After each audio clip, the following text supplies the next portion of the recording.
بسم الله الرحمن الرحيم الحمد لله رب العالمين والصلاة والسلام على رسوله الكريم سيدنا وحبيبنا محمد وعلى آله وصحبه أجمعين أما بعد السلام عليكم ورحمة الله وبركاته. So alhamdulillah mga kapatid, kasama natin ngayon si Sheikh Amrullah upang pag-usapan natin ang isa sa mga napapanahong issue, at ito po ay bukas na po, Sheikh Amrullah. Bukas na po sila magdiriwang. Yung mga gumagawa ng bid'ah. Yung iba, advance pa eh. Yung iba, nagdiwang na, no? Nag-advance pa. Oo. At saka, ang kuhan ko dito sa Kamrullah, pag-uusapan natin siyempre yung Maulidun Nabi. Okay? At marami tayong mga dapat talakayin dito na mga usapin. Okay. So, siguro, anong kuhan natin muna, Amrullah? Okay, so ngayon, kailangan natin pag-usapan to kasi ito ba ay, ang tanong dito, kasi sila nagpapahintulot yung iba, nasabi nila, ito daw ay pinahintulutan kasi hindi daw nila pinapasok sa ibada eh. Hindi pinapasok daw sa ibada. Saan nila pinapapasok? Di ba buhay natin, puros lahat pagsamba? Kaya nga, yun ang tanong eh. Kung hindi mo at saka ang tanong, ang kuwan ko sa kanila si Kamrullah, ang pinagtatakaan ko. Meron ako nabasa dito eh. Ang definition niya sa ang definition nila sa bid'a ay kinakailangan daw may dalil. Dalil. Teka lang. Medyo naghang yung ko doon eh, yung utak ko sa tanong sa definition nila. Kasi kung ang bid'a kailangan ng dalil, ibig sabihin sa panahon pa ng propeta sinasabi niya ito ay bid'a, ibig sabihin may dalil. Ang bid'a po hindi po tayo ang pag sinabi mong bid'a walang dalil. Kaya kung ikaw naman na magsasabi na ito ay hindi bid'a, ikaw ang magbibigay ng dalil na yan ay hindi bid'a. Hindi yung kami ang tatanungin kasi mga kapatid, kaya po namin sinabi na bid'a kasi wala pong dalil. Bakit po kami tatanungin? Bakit tayo tatanungin? Kaya natin sinasabi nga walang dalil eh. Ibig sabihin, pag walang dalil, wag mong gagawin. Kasi bakit? Kung talagang may katibayan yan at magandang gawain yan, tapos ang dalil nila si Kamrullah, sasagutin natin isa-isa yung dalil nila na ang propeta sallallahu alaihi wasallam daw ay ipinanganak sa araw ng Monday. Okay. 'Di ba? At dahil siya ay pinanganak sa araw ng Monday, ay nag-fasting siya. Okay. Sa kanila naman sinelebrate nila 'yon. Hindi ba pagsalungat yung si Kamrullah, ang propeta nag-fasting. Sila nag-enjoy kumain. Nag-enjoy sila kumain. Yung propeta nag-fasting sa araw na 'yon. Salungat 'yon kasi sabi ang propeta sallallahu alaihi wasallam nag-fasting sa araw ng kanyang kapanganakan . Kung talagang susundin mo yung propeta sallallahu alaihi wasallam, hindi ka mag-celebrate. Magpa-fasting ka. 'Di ba? Kasi yun ang sabi nila sa araw doon ng kapanganakan ng propeta Muhammad sallallahu alaihi wasallam. Tapos pangalawa,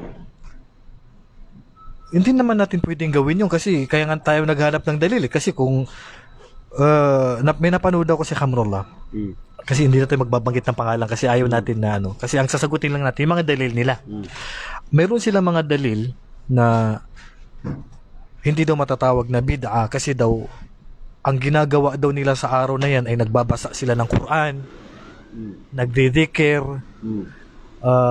kahit ano daw programa. Ngayon kung magbibigay ka ng particular na araw na itong araw na to ay sunna na magbasa ng Quran, magsalawat sa propeta sallallahu alaihi wasallam, kailangan mo ng dalil. Kasi hindi ka naman pwede magbigay ng particular na araw sa isang uri ng pagsamba maliban may dalil. Hindi mo pwede sabihin na ang gabi nito ay mainam na magtahajjud. Correct. Hindi ka rin pwede magsabi sa Kamrullah na ang araw na to pinakamayin na mag-fasting. O ang araw na to pinakamayin na magbasa ng Quran. Kasi kung sasabihin mo yan, kailangan namin ng dalil. Kasi sa araw ng Eid, ang pinakamainam daw na gawin, magbasa ng Quran. Magsalawat sa propeta. Ibada yun Kailangan ng dalil. Di ba? Hindi, kasi okay, yung mga nagsasabi din na kailangan ng dalil, kasi alam naman natin ang ating reliyong Islam, meron itong mga kailangan natin ng basihan, kailangan natin ng dalil sa pagsamba, sa pagpapaharam ng mga ibang bagay, sa mga bid'a. Ngayon, ang punto nila yung dalil. Okay, so ano po ba ang dalil? Minsan pwede nating sabing dalil akli. Dalilil akli, yung tamang pag-iisip natin, bukod pa sa bukod pa sa mga hadith ng propeta, mayroon ba tayong matatagpuan na nasabi ni Propeta Muhammad o di kaya sa kanyang kapanganakan o di kaya sa buong buhay niya? Namatay naman siya 63 years old, di ba? Ano kaya sa buong buhay niya nung naging ganap na siyang propeta, noong siya ay nabubuhay, nagdiwang ba siya ng kanyang kaarawan, wala. Oo. Okay. So hindi siya nagdiwang, so ibig sabihin hindi natin dapat ipagdiwang. Tama. Pangalawa, namatay ang propeta sallallahu alaihi wasallam, hindi kailanman ipinag-utos niya o mismo ang kanyang mga kasamahan. Mismo Si mga sahabat. Abu Bakar, si Umar, si Uthman, si Ali, waladi ba'dahum, lahat sila.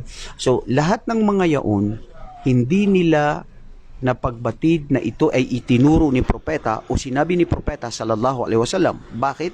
Dahil unang-una, ito ay wala sa katuruan ng propeta at wala ito tayong dapat gawin.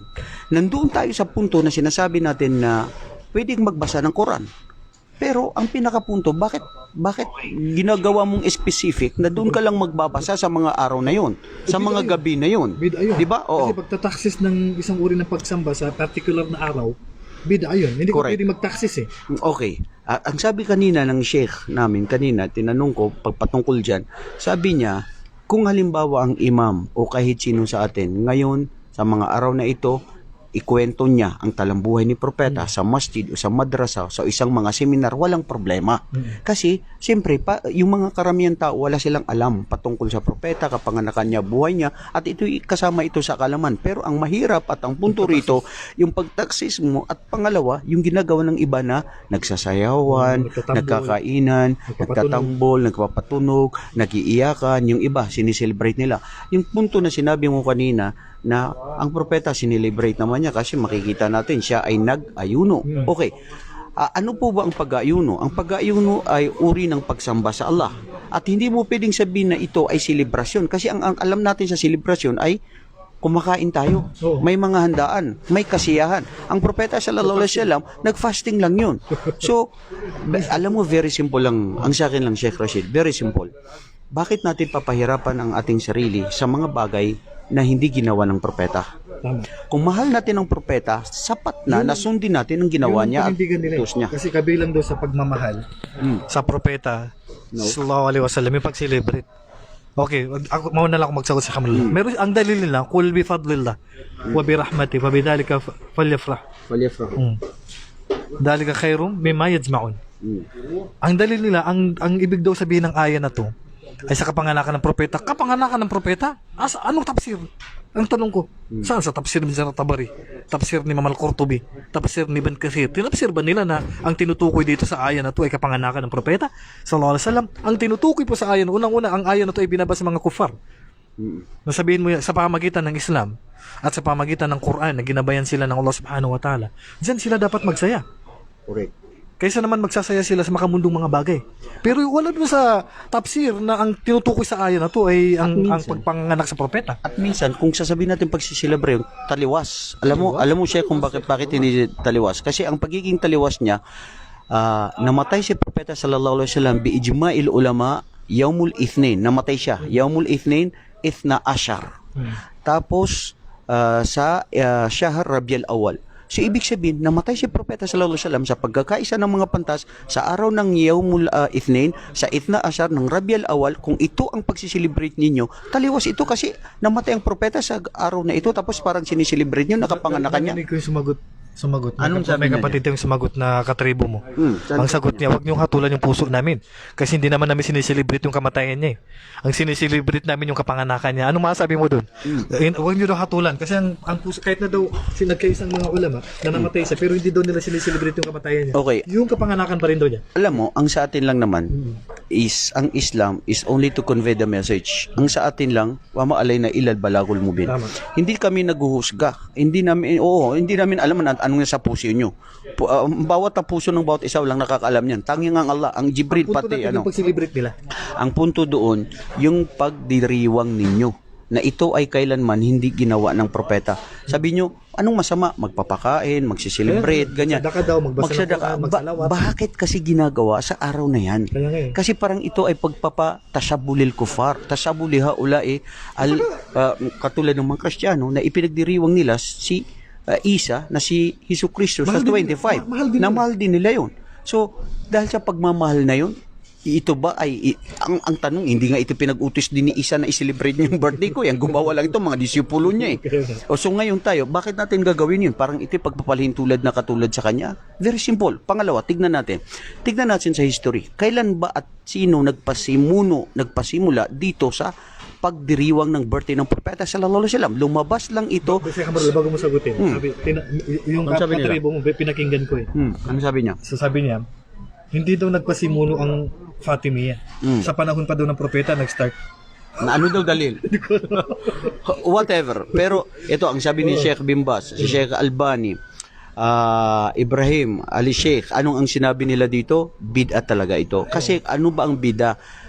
Shay'un alladhi ibtada'a bihi wa lam yaf'aluhu Rasulullah sallallahu alaihi wasallam wa lam yashra'uhu.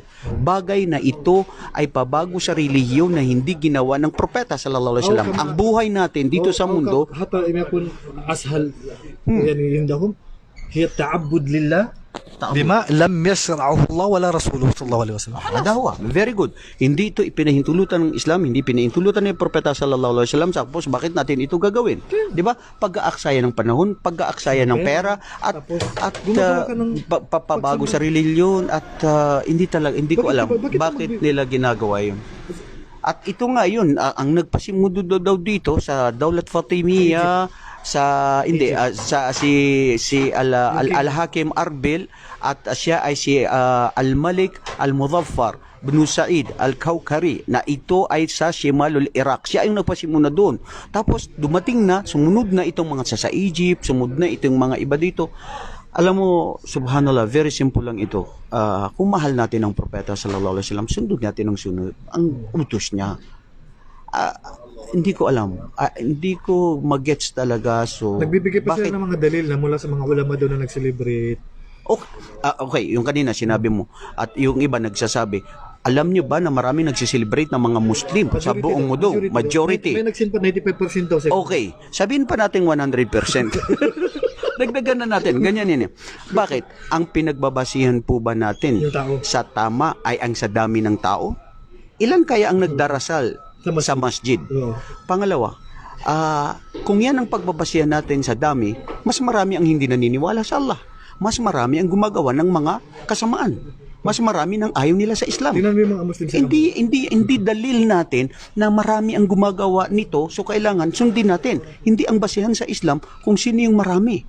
Kinakailangan dito yung matitino na yung tama ang ginagawa maski maliit, kasi hindi naman kailangan ng Islam ng bilang eh. Sa time ni Propeta sallallahu alaihi wasallam, ilan lang yung naniwala sa kanya. 'Di ba? So we are not after about the numbers of the people, but we are after about the quality of the people who will perform the purely sunnah of the Prophet sallallahu alaihi wasallam. Simple as that. Hindi ko alam ba't ganun nila pinapahirapan sarili nila. Si Ibn Mas'ud kanang sinabi, man wafaqa al-haqq fahuwa jama'atun wa in kana wahdahu. Tama? Si Ibn Mas'ud, sabi niya, ang sino man na sinusunod niya, kung sumasang-ayon siya sa katotohanan, siya yung jama'a. Jama'a pa rin daw siya. Pero kahit isa lang niya. Pati sa fiqh Sheikh Amrullah, para sa kaalaman ng marami, pati sa fiqh, hindi hudja ang qaulul jumhur. Correct. Qaulul jumhur laysa hudja. Hindi po katibayan yung pananaw ng karamihan sa ulama, kasi lagi nilang sinasabi 95%. Wag mo lang sabihin 100 kasi baka madamay na tayo nun. Kasi pag sinabi mong pag sinabi mong 100%, hindi para mong sinabi kasama na tayo doon kasi 100% eh. 99 mo na lang, 99. Hindi tayo kasama doon. Okay. Sabihin na natin, majority, pati sa fiqh. Pag mayroong opinion ng mga ulama sa fiqh, pag sinabing jumhur, hindi po katibayan ang qaulul jumhur. Kasi ang katibayan natin sa Islam ay Quran, wa sunnah, wa ijma', wa qiyas. Hindi pwedeng porkit 95% nagsiselebrate sa buong sa buong mundo ay yun ang katibayan. Asan ang dito? Asan ang katarungan sa Kamrullah na ang pinagbabasihan ng majority? Kung majority, tingnan mo sa Kamrullah, bigyan natin ng logic lang. Pag may mga concert diyan sa amin sa Mindanao, sobrang daming bangsamoro. Concert yun. Pagdating sa masjid, wala. Sagutin natin ngayon dyan. Ang sagot ngayon dyan, majority na maraming pumupunta sa mga concert, sa mga banda, sa mga music, marami. So yung sa Quran, Wala. paggawa ng mga seminar, konti lang. Pati So, ibig sabihin, symposium. So ibig sabihin, mas okay mas tama yung sa kanila. Kaya, di ba? Ibig sabihin, mas tama yung mga concert. Mga music, yung mga haram na ginagawa natin, ay ginagawa nila. Astaghfirullah wa atubu ilayh. Kasi pag So concert hindi talaga yun concert ng magiging Bangsamoro, ang basihan. daming dumarating. Katulad din bro, Sheikh Rashid, itong ginagawa nila pag-aatake nila dito sa bansang ito. At saka lagi nila tayo inatake dito. Bakit kaya? Sabi nila sa Kamalo. Bakit? Kasalanan mo ba? Ang Bakit kasalanan bago ka mo? magsalita? Alam niyo mga kapatid, hindi ko alam bakit itong mga kapatid natin na nagbibintang sa amin, dahil daw nag-celebrate daw dito ng National Day, Oh. bakit kayo nagbabawal dyan? Nagsiselebrate nga kayo, astagfirullah. Sige nga, screenshot mo nga kung nakita mo ako nag-celebrate. Bigyan mo ako ng katibayan. Nag-celebrate ba ako dito sa National Day? Nagsuot ba ako ng ano? Nung time na nag-celebrate sila dito nitong September 23? Oo. O, nung September 23, nakita nyo ba ako? Nakita nyo ba kami ni Sheikh Amrullah na nag-celebrate kami? Bakit lagi nila tayong sinasabihan? Kayo nga dyan sa Saudi, nag-celebrate naman kayo. Ano yun? Kami? Hindi po kami kasama doon. Opo, hindi ibig sabihin nandito kami sa Saudi Arabia at nag-celebrate dito, kasama na po kami. Hindi po kami kasama doon. At saka hindi yun ang basihan. Ako sa 23 na yun, alhamdulillah, nag-umrah kami. Sa 23 Sheikh Amrullah, tulog ako. Alhamdulillah, mashallah. So ang punto doon, Sheikh Rashid, ang hindi pagiging basihan na ang isang ulama o isang leader, isang king, gumawa ng masama, sasabihin mo lahat ginawa rin natin. Magiging dalil. Hindi, No. saka ginagawa nila Bakit? yung dalil. Ang isang tao na matinop, tumalon siya sa tatalon ka rin. tatalon ka rin dahil sabi mo tama siya. Hindi, lahat tayo ay meron tayong pananagutan. Lahat tayo, kailangan tayo responsible sa ating sarili. So, very simple. Kung gusto natin na tayo ay ma-save ang ating sarili, lalong-lalo na sa kaligtasan natin, sa pagiging Muslim natin, huwag natin tignan yung iba. Ang mga ulama ninyo po, mga ustad ninyo, mga ngaral, ang sa kanilang po ay ipinaparating sa inyo ang katotohanan at ang tama. So, nasa inyo na, tanggapin nyo man ito o Pero hindi. ang Sheikh Amrullah, may tanong sila eh. Mm. Tayo doon na mga kahit hindi, actually hindi namin tinataas yung sarili natin na tayo doon mga ulama. Okay. Ang mga ulama daw natin, kasi ayaw namin sabihin na kami ulama. Ang mga ulama daw natin na hindi daw nagkakaisa. May nagsiselebrate daw at may hindi nagsiselebrate. Para sa kaalaman ninyo po mga kapatid, hindi po kami magkaisa kasi may iba po akida nila. Hindi po kami iisa ng paniniwala mga kapatid kasi ito lang po masasabi namin. Hindi po kami iisa ng paniniwala. Ang paniniwala namin, ang gawaing bid'a ay gawaing ligaw at ang gawaing ligaw ay gawaing patungo sa impyerno. Ang propeta po nagsabi nun. Opo. So ngayon, paano kayo magkakaisa? Magkaiba nga tayo ng akida. Oh, iba po yung akida nila, iba po yung akida namin. Hindi po kami magkaisa mga kapatid, hindi po kami magkakaisa kailanman. Pangarapin man ninyo na magkaisa kami. O kaya ay hilingin ninyo sa Allah na magkakaisa kami, hindi po mangyayari yun hanggat mananatili sila sa kanilang sariling akida. So napakadelikado si Amrullah pag usaping akida eh. Kasi ang akida hindi pwede magkaroon ng opinion dito ang ating mga ulama eh. Kasi ang akida natin nakabase lang tayo sa Quran at Sunnah. Ibig sabihin pag wala na po sa Quran at Sunnah, hindi po namin paniniwalaan. Kaya ang Maulidun Nabi wala sa Quran, wala din sa hadith. Kasi kung ang pinagbabasihan dito si Amrullah ay pagmamahal lamang sa propeta sallallahu alaihi wasallam, mga sahaba na sanang nauna sa atin mag-celebrate. 'Di ba? Bakit hindi ba mahal ng mga sahaba ang propeta sallallahu alaihi wasallam? Nagsalawat ba sila every dumarating ang kaarawan ng propeta? Nagsasalawat ba sila? Nagbabasa ba sila ng Quran? Kumbaga itong malaking araw na to ay talagang pinagdiriwang nila. Wala Sheikh Amrullah pati sa mga tabi'in. Allahu Akbar. Kung gusto na talaga nating buhayin ang sunna ng propeta, marami tayong nakakaligtaan na hindi natin nagagawa na sunna ng propeta. Totoong pagmamahal sa propeta sallallahu alaihi wasallam. Bakit sa pagdarasal natin dapat gumagamit tayo ng siwak, 'di ba? Bilang sunna 'yun. So ito nangangahulugan mahal mo ang propeta. Kung ikaw nagsisiwak ka bago pumunta sa masjid, kung yung ano yung magandang suot mo, nagpe-perfume ka pa. Ito yung mga sunnah ng propeta sallallahu alaihi wasallam. Makita mo yung bisita mo, kapwa mo tao, ngumiti ka sa kanya, la tahqiranna minal ma'rufi shay'a. Ito rin ay pagsamba sa Allah at sunnah ito ng propeta. Mga katuruan ito ng propeta sallallahu alaihi wasallam. Pagbibigay ng magandang payo, pagpapakumbaba, di ba? So, hindi ko alam kung bakit nila sineselebrate? Pagdiriwang ngayon na pagkain. Kung gusto nyo magpakain, isang araw, 3 araw, imbitahin nyo kami ni Sheikh Rashid. Pupunta tayo, di ba? Oo, di ba? ito siya kamo natatawa. Ito natatawa ko sa Kamrullah. Hindi natin, actually, hindi magbabanggit ang pangalan. Kasi hindi po namin ugali. Kaya mapapansin niyo po, every may sasagutin ako na isang nag-post, hindi ko pinupost yung pangalan. Kasi ang gusto ko lang sagutin yung sinabi niya. Mamaya may magsasabi na naman dyan mga marites. Hindi siya Kamrullah. Hindi tayo marites, pero meron mga kapatid tayo. Sabi nila, nagmulid doon na daw sa Masjid Nabawi. Nakuha daw ng video. Yung dati. Actually, 3 years ago. 3 years Hindi mo ulit doon na wala. pinagbabawal yun sa haram. Actually, nakita ko po yun sa video, yung pong nag-post na may nagpamulid doon nabi kasi hindi na maiwasan diyan sa Madina na mayroon diyan talagang nasa puso pa rin niya yung bid'a. Subhanallah mga kapatid, bilang kaalaman, hindi po lahat ng nasa loob ng Madina 100% mu'minun billah wa rasulihi sallallahu alaihi wasallam. Mayroon nga diyan nakakapasok na hindi alam sa Madina, di ba? Bawal pumasok ang non-Muslim diyan. Mayroon pa rin non-Muslim nakakapasok diyan. Oo. Pero yung mga nakapasok na yan diyan, talagang binidyohan nila yung para lang maging dalil nila. Maging proof nila na nagmamulid doon sa Masjid Nabawi. Subhanallah. Hindi po nagmamulid doon nabi kasi kung nagmamulid doon nabi, bakit sila pinagtabuyan ng pulis? Pinagtabuyan ng pulis, nakatago lang yung camera, nakaganyan lang habang nagbibideo nakatago. Kaya nung dumating yung pulis, natigil nila yung sallallahu alaihi wasallam. Naitaboy sila sa Kamrullah. So wag naman yung pagbintangan dito sa Saudi Arabia na yung nandiyan sa Masjid Nabawi, tapos yan sa Makkah Al-Mukarrama, nagmamulid doon nabi. Yan po yung pagbibintang. Kung talagang ikaw po ay totoo ang sinasabi mo, hindi yung nandiyan ka sa Pilipinas, nagbibintangan mo dito sa Saudi Arabia. Nagbibintang sa Kamrullah na Saudi Arabia. Kami nga nandito, wala nga kami nakitang video. Pakitaan nyo kami, asan? O yung mga taga Makkah dyan na mga mubtadi', yung mga taga Madina dyan na mga gumagawa ng Maulid doon nabi. Sige nga, sinti nga sa amin ng video na nasa loob ka ng Madina. Nang sa ganun, mapatunayan yun na kami ay mali. Kung kayo lang naman dyan sa Pilipinas, kinakat nyo lang yung mga, ini-edit nyo lang yung mga video na yan, hindi kami maniniwala sa inyo na may nagmamulid doon nabi sa Masjid Nabawi. Oo. Okay. So, napakasimple lang po mga kapatid. Pag sinabi kasi namin na bid'a, walang dalil. Hindi yung kayo ang maghahanap sa amin ng dalil. Hindi po. Baliktad Kasi kung sila yung maghanap sa atin sa Kamrullah ng bid'a, ano nang ibig sabihin ng bid'a kung ganun?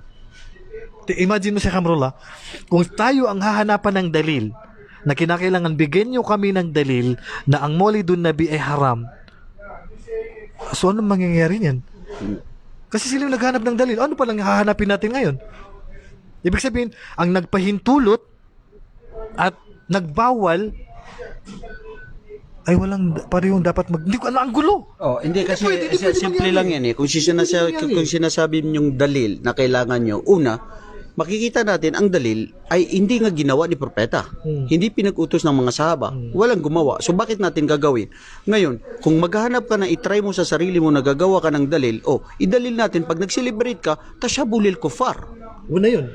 Di ba? Dalil na yun. Gusto mo ng dalil? Ginawa mo kasi yan, tashabulil kufar. Sasabihin mo hindi. Kasi iba yun. Iba akida nun. Kufar yun. Kami hindi. Okay.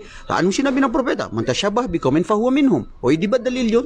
Hadith ng propeta, kung sino ang maging katulad siya sa mga tao ay magiging katulad niya. So hindi ba ito ay tashabu, itong pagdidiriwang ninyo na ito ay katulad ng pagdiriwang ng mga sila kufar? Sila naman nagsiselebrate Sila ang kailangan mag-celebrate. Dalawa lang naman Idul Fitr at Idul Adha lang. At saka binubuhay natin ang sunan ni propeta sallallahu alaihi wasallam, hindi specific na araw. Hindi sa mulid ng Nabi. Everyday gawin natin yan. Ang propeta sabi na magsunna kayo. Yun ang pagbuhay.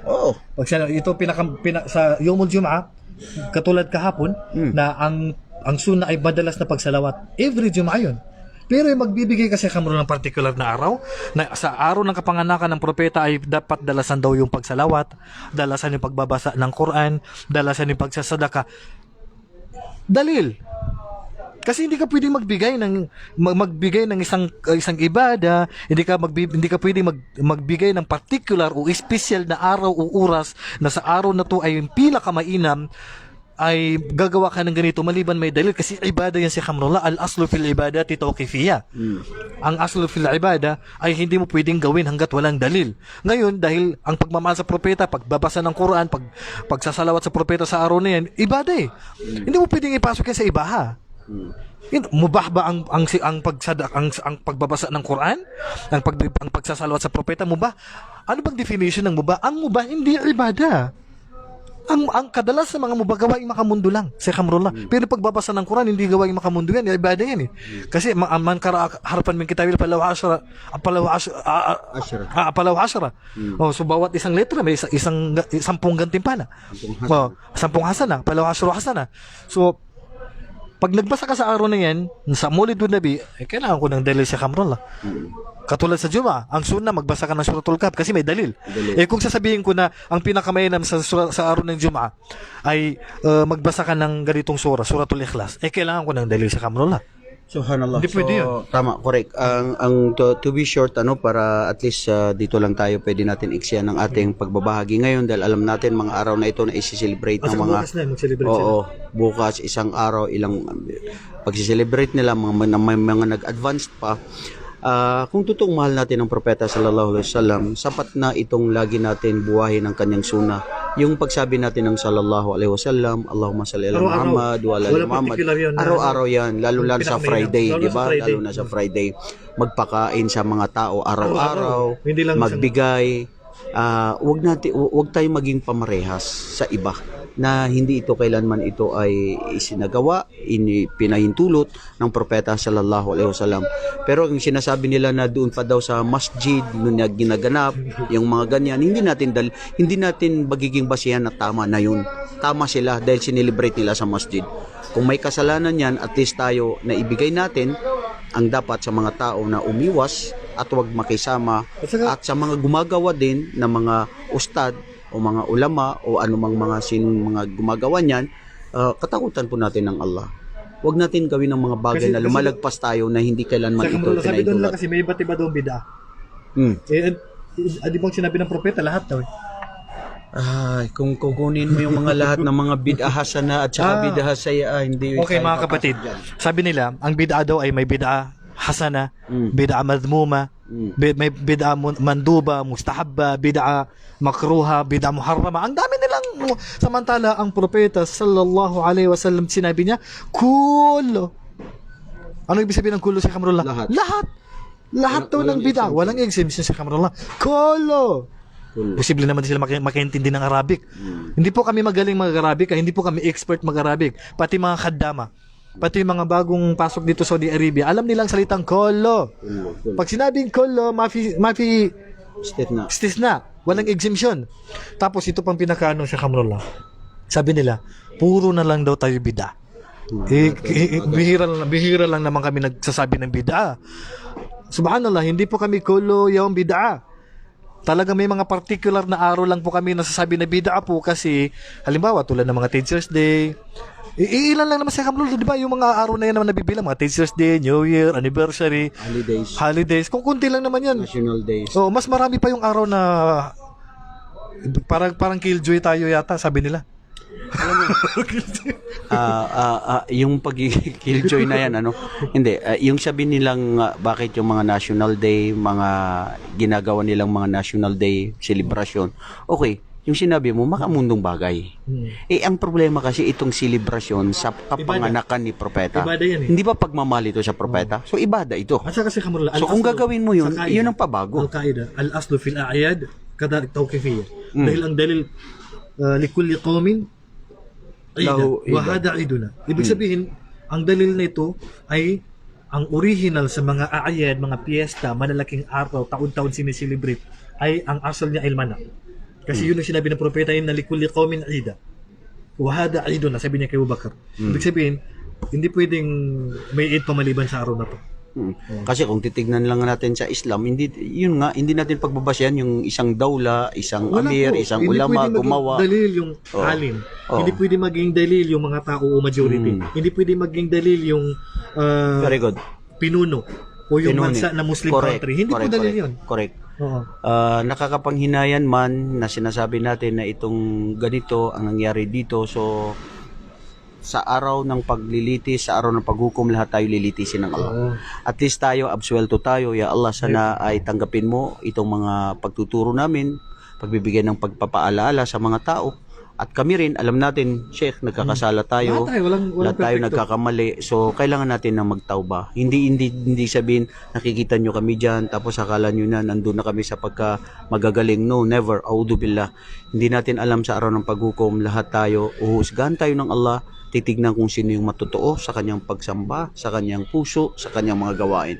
Sa amin lang po ay pagpapaalala at ganyan ng mga propeta, wa ma alayna illal balagul mubin wal huda minallah.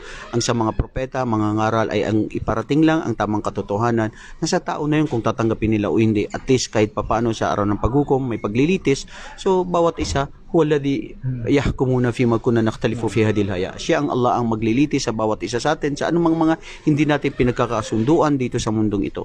So, bilang panghuli na, Sheikh, dahil alam na natin oras na kailangan, madaling araw na sa Pilipinas at dito rin sa Saudi Arabia, yung magsiselebrate, mag-aayuno, magsiselebrate ng birthday na yan, sayang lang yan, umiwas na lang kayo, ipakain nyo na lang yan sa mga ibang araw, Sa ibang pamilya, sa pamilya na lang, sa ipakain na lang pamilya na lang yan, sa pamilya, sa pagmamahal sa propeta, ang pagsunod sa kanyang sunnah.